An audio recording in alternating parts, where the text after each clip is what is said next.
We spend countless hours perfecting our morning routines, meticulously crafting those first moments after we wake up. But here's what most people miss. The quality of your morning is actually determined the night before. Your evening routine isn't just about winding down. It's about setting up tomorrow's success. And if you find this valuable, make sure to hit that like button and subscribe, because we're diving deep into health optimization content you won't want to miss. Let me ask you something. How much time do you spend planning your mornings versus planning your nights? If you're like most people, you've got your morning dialed in, but your evenings? They're chaos. You scroll through your phone, binge another episode, chat with friends until midnight, and suddenly it's way past your bedtime. Sound familiar? Today, we're going to completely transform how you approach your evenings by building a night routine that actually works. Not some theoretical, Instagram perfect routine that looks good, but fails in practice. We're talking about a science-backed practical system that serves three critical purposes, the three pillars of an effective night routine. First, it sets you up for a successful tomorrow. Second, it activates your parasympathetic nervous system. That's your body's natural relaxation response. And third, it optimizes your sleep quality so you actually wake up feeling refreshed instead of hitting snooze 5 times. But before we dive into the routine itself, we need to address the elephant in the room: timing. The timing dilemma. Here's the thing about morning routines. They're easy to start. You wake up, boom, you begin. But evening routines? They're trickier. There's no clear starting gun. You finish dinner, you're relaxing, maybe watching something, and before you know it, it's 11 o'clock and you haven't done any of your routine. This is where most people fail. Not because they don't want a good night routine, but because they never actually initiate it consistently.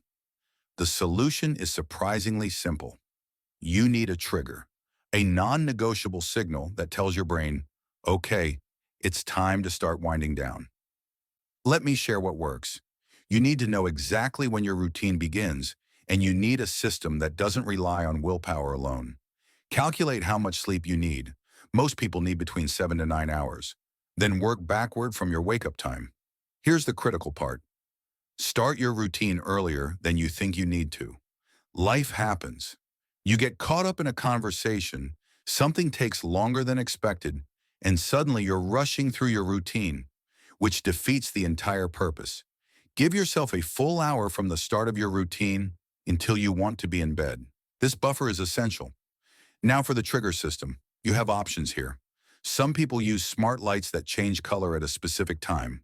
Red light is particularly effective because it doesn't disrupt your natural melatonin production the way blue or white light does. You could also set a recurring phone alarm, but make it something gentle, not your jarring morning alarm sound. The key is consistency. Your brain needs to associate this signal with the beginning of your wind-down process. After a few weeks, you'll find yourself naturally starting to relax when you see or hear your trigger. Phase 1. Handle the necessities. First, once you've initiated your routine, start with bathroom tasks immediately. Brush your teeth, wash your face, take your shower if you're an evening shower person, and handle whatever else you need to do in the bathroom. Why do this first? Because if you save these tasks for right before bed, especially washing your face with cold water, you're going to jolt yourself awake. You're essentially undoing all the relaxation work you've done throughout your routine. Get the stimulating stuff out of the way early. Let your body have time to settle back down. Phase 2. Set up tomorrow's success. This is where your routine becomes powerful. You're not just preparing for sleep, you're engineering tomorrow's victory before it even begins. There are two components here, and both are crucial. Reflection through journaling. First, reflection. This is where journaling becomes invaluable. Create a simple template that you use every evening. It doesn't need to be complicated. 3 questions work perfectly. What are 3 amazing things that happened today? What are 3 lessons you learned? What would have made today better?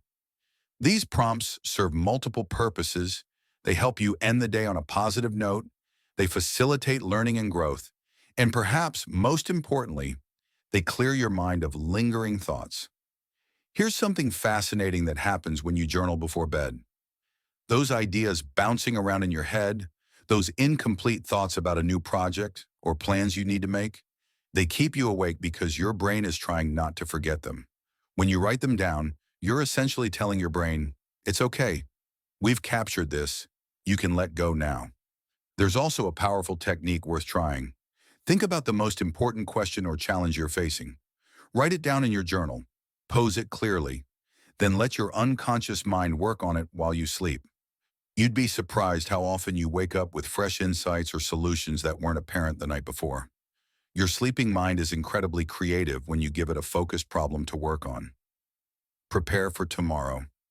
The second component is practical preparation. Ask yourself, what can I do right now that will make tomorrow easier for future me? This is about reducing friction.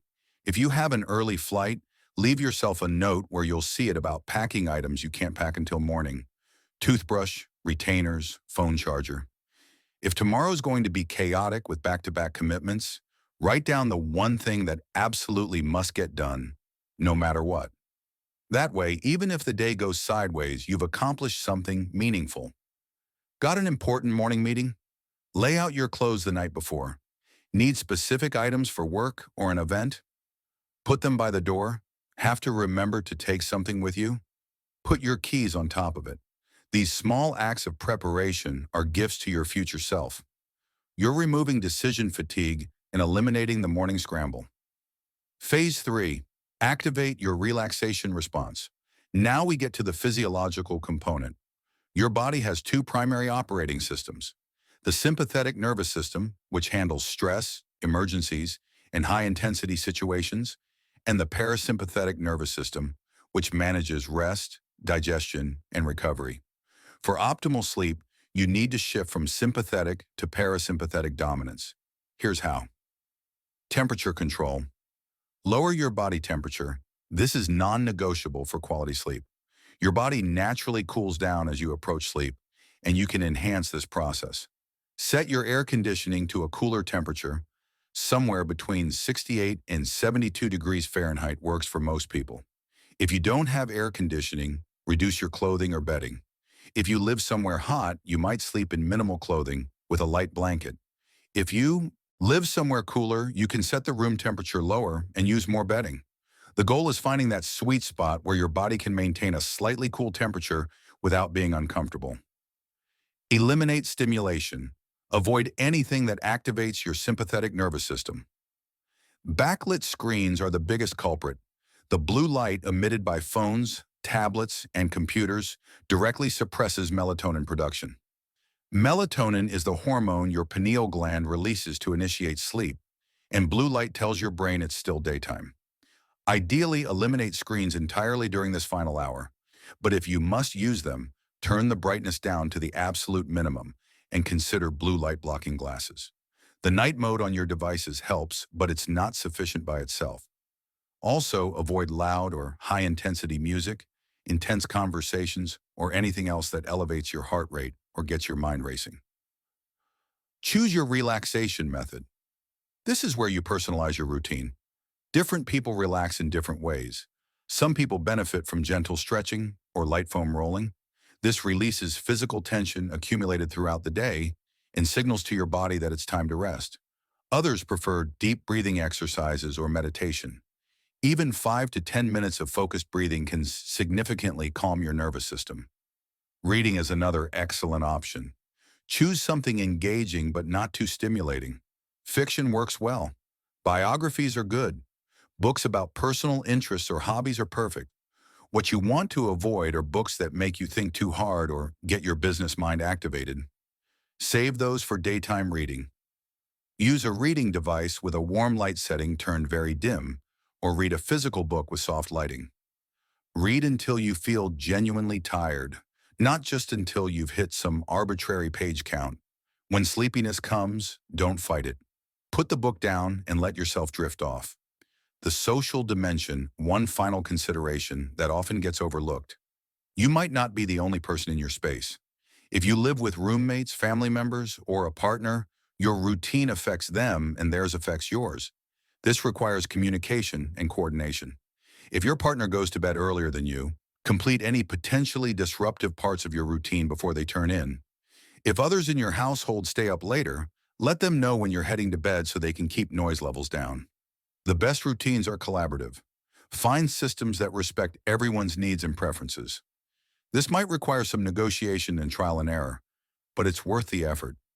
The path forward building a perfect night routine isn't about rigid rules or adding more stress to your life. It's about creating a sustainable system that serves you. Start simple.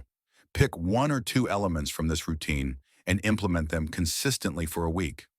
Once those feel natural, add another component. Build gradually until you have a complete routine that feels effortless. Remember, consistency beats perfection. It's better to do a simple routine every single night than to have an elaborate routine you only follow occasionally. Your evenings are the foundation of your tomorrows. Invest in them wisely and you'll find that everything else starts falling into place. Now go create that routine, and I'll see you in the next one.